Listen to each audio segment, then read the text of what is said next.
પારડીના ડુમલાવ ગામે ગ્રામસભામાં industries project સામે ગ્રામજનોનો વિરોધ। ડુમલાવ સંપૂર્ણપણે આદિવાસી વસ્તી ધરાવતા ગામમાં આવતો હોય જેથી ગ્રામસભા આસપાસના ગામોમાં પણ વિરોધ। ગામમાં નહેરનું પુરાણ થશે નહીં અને નવા પ્રોજેક્ટને રહેઠાણ માટે મંજૂરી આપવામાં આવશે નહીં। સરપંચ પારડી તાલુકાના ડુમલાવ ગામમાં ખેડૂતો સંપૂર્ણપણે ખેતી પર પ્રાચીન સમયથી જ કુદરતી વાતાવરણમાં રહેઠાણ કરતો હોય ત્યારે ગામમાં ઇન્ડસ્ટ્રીઝ ના જોઈતી હોય સાથે ગામની નહેરનો બચાવ, ગામની ગટરનો બચાવ અને પ્રોજેક્ટ ગામમાં ના થાય એનો વિરોધ કરી ખેડૂત ગ્રામજનોએ ગ્રામસભામાં ઠરાવ કર્યો હતો। અહીં ડુમલાવ ગામના સરપંચ પ્રકાશભાઈ પટેલ સાથે અગ્રણી ખેડૂત લલ્લુભાઈ પટેલ, ભગુભાઈ પટેલ, તાલુકા સભ્ય જીતેશભાઈ પટેલ, માજી તાલુકા પ્રમુખ તારાબેન પટેલ, માજી સરપંચ પુષ્પાબેન, સામાજિક કાર્યકર બળવંતભાઈ, ગ્રામ પંચાયતના સભ્ય સામાજિક કાર્યકર જગદીશભાઈ પટેલ, ભરતભાઈ પટેલ, ખેડૂત અગ્રણી ચંદ્રકાંતભાઈ પટેલ, રોહિણાના સરપંચ રવિન્દ્રભાઈ પટેલ, ખેરલાવના સરપંચ મયંકભાઈ પટેલ, ટુકવાડાના ખેડૂત કાનજીભાઈ દેસાઈ સાથે વિશાળ સંખ્યામાં ખેડૂત ભાઈઓ બહેનોની ઉપસ્થિતિમાં ખાસ ગ્રામસભા શરૂ કરવામાં આવી હતી। જે ખાસ ગ્રામસભામાં ડુમલાવ ગામ સંપૂર્ણ આદિવાસી વસ્તી ધરાવતો ગામ હોય અને અનુસૂચિત નિયમના 5માં આવતો હોય જેથી કોઈપણ ઇન્ડસ્ટ્રીઝ કે નવા રહેઠાણના પ્રોજેક્ટ નાખવા માટે ગ્રામસભાની મંજૂરી લેવાની હોય છે।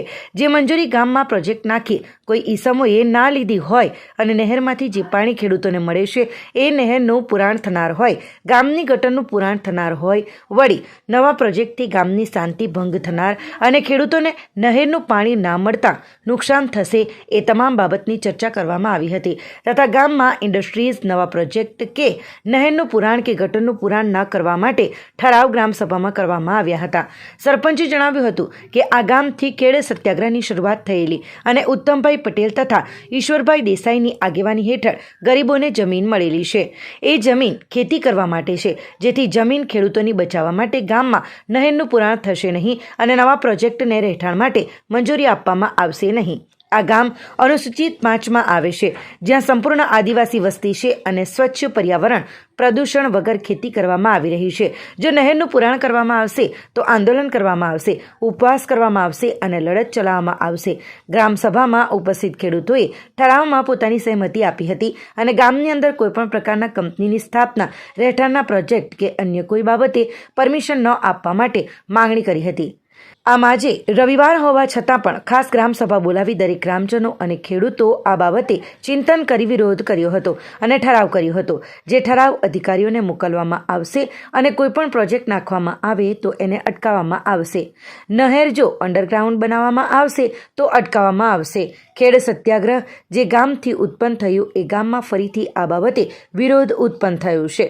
હવે આગામી દિવસોમાં ગામમાં શું પરિસ્થિતિ રહેશે એ જનતાએ જોવાનું રહ્યું। ગામ બચાવો ખરેખર આપ સૌ અહીં ગ્રામજનો ભેગા થયા છે ત્યારે આ અભિયાનને આપણે જરૂર પૂરું કરીશું અને આ જે પણ પરિસ્થિતિ હોય એ પરિસ્થિતિમાં અમે પણ આપ સૌની સાથે છીએ। એ જ રીતે પડોશી તરીકે પડોશી ધર્મ નિભાવવા માટે અમે આપ સૌની વચ્ચે ઉપસ્થિત રહ્યા છીએ। આપણે આ સમય પહેલાં આવી જ ન જોઈતી હતી કેમ કે આ જે અનુસૂચિત 5ની જે વ્યવસ્થા છે સરકારે અભ્યાસ કરતાં આપણે સામાજિક રીતે પણ આપણે આ સામાજિક પ્રદૂષણનો સામનો કરી શકીએ કે તો એ મેટ બાંધીને બેઠા છે।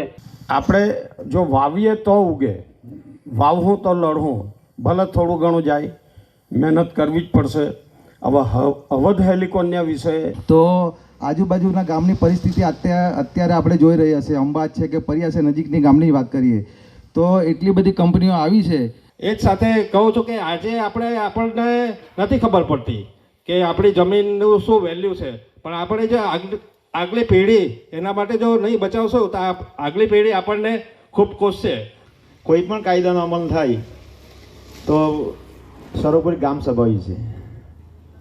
કોઈની જગ્યા વેચાતી લીધી હોય તો પહેલાં ગામ સભાનો ઠરાવ જોઈએ છે। ગામ સભાની અંદર સરપંચ તો તમારી જોડે જ છે।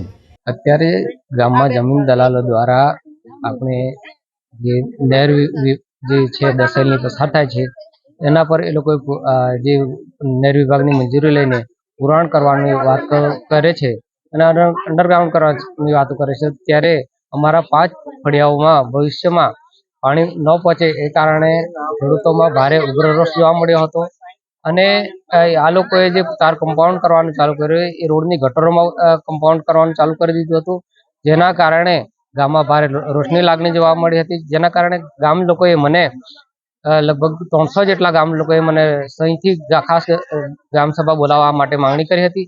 એના અનુસંધાનમાં આજે મારે ગ્રામસભા બોલાવવી પડી હતી અને એ ગ્રામસભામાં ગામ લોકોના જે વિચારોના કારણે અને ગામ લોકોએ જે ઠરાવો જે આગળ મૂક્યા એમાં ખાસ કરીને ગામમાં ઇન્ડસ્ટ્રી ન આવવી જોઈએ, ગામના નહેર માં કોઈ પણ જાતની છેડછાડ ન થવી જોઈએ નહેર વિભાગમાં, અને આ માફિયાઓ ગામના જે જમીન દલાલો છે એ આ જગ્યાઓ પડાવી ન લે એ માટે જે પણ કાયદેસરની લડત આપવી પડે એ માટે લડત આપીશું. અને અમે અમારો વિસ્તાર અનુસૂચિ 5માં આવે છે અને અત્યારે વિવિધ પ્રોજેક્ટો ગામમાં લાવવાની વાતો થઈ રહી છે, ત્યારે મારે સરકારશ્રીને એ જણાવવાનું છે કે અમારો ગામ અનુસૂચિ 5માં આવે છે, ત્યારે કયા કારણોસર અમારી મંજૂરી લીધા સિવાય આવા પ્રોજેક્ટો ગામમાં લાવવાની હિલચાલો શરૂ થઈ રહી છે.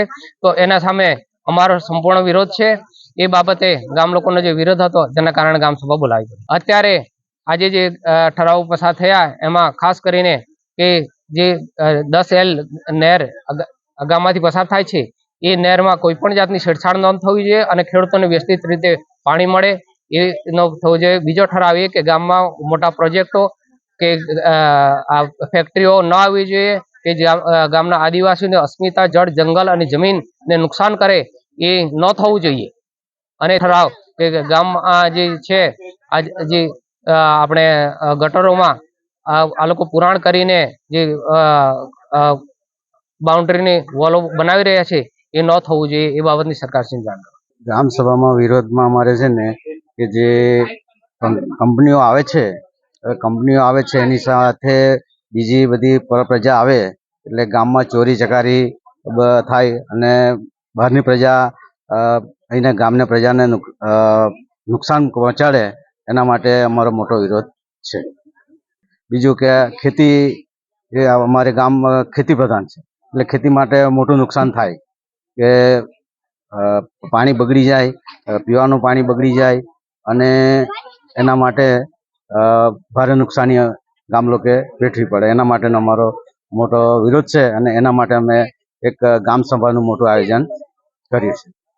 આજે કમસે કમ 1000 લોકોની મેદની હશે અને હજુ બી અમે આ તો થોડું ટાઈમ એવો છે રવિવાર એટલે પ્રસંગો આતે, બાકી અમે સાંજે રાખી હોય તો લગભગ 90% ગામ અહીંયા ભેગું થશે. આજની ખાસ સભા બોલાવવાનું કારણ એ કે જે કંઈ અહીંયા આગળ જમીન લેવાઈ એ લોકોએ એ ખરીદ્યા પછી જે દાદાગીરીની ભાષામાં વર્તન કર્યું અને તે પ્રમાણે ખરેખર એ લોકોએ ગમે તેમ કબજો ભોગવટો કરવા માંડ્યો એટલે ગામ લોકો ખરેખર ગભરાઈ ગયા કે આવા તત્વોથી આપણે બચવા માટે આપણે એમ કે સંગઠન ખૂબ જરૂરી છે. માટે એ લોકોએ ગામસભા માટે સરપંચને રજૂઆત કરી.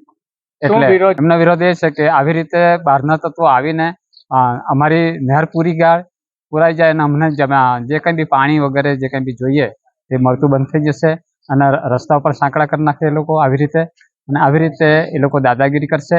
ભવિષ્યમાં કાંઈ પણ થઈ શકે તો એ લોકોને ડર. શું નુકસાન? પર્યાવરણને નુકસાન થાય. આ જમીનમાં માનો કે ઇન્ડસ્ટ્રી આવી જાય અને ભવિષ્યમાં ગમે તેવી પ્રજા એની બહારની પ્રજા આવે તો પછી ભવિષ્યમાં અમારું સામાજિક અને આર્થિક બધા જ પાસા બગડે. એ દ્રષ્ટિએ મને વિરોધ કર્યો છે.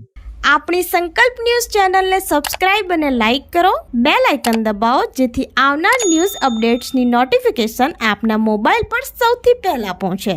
Like, subscribe and share the video.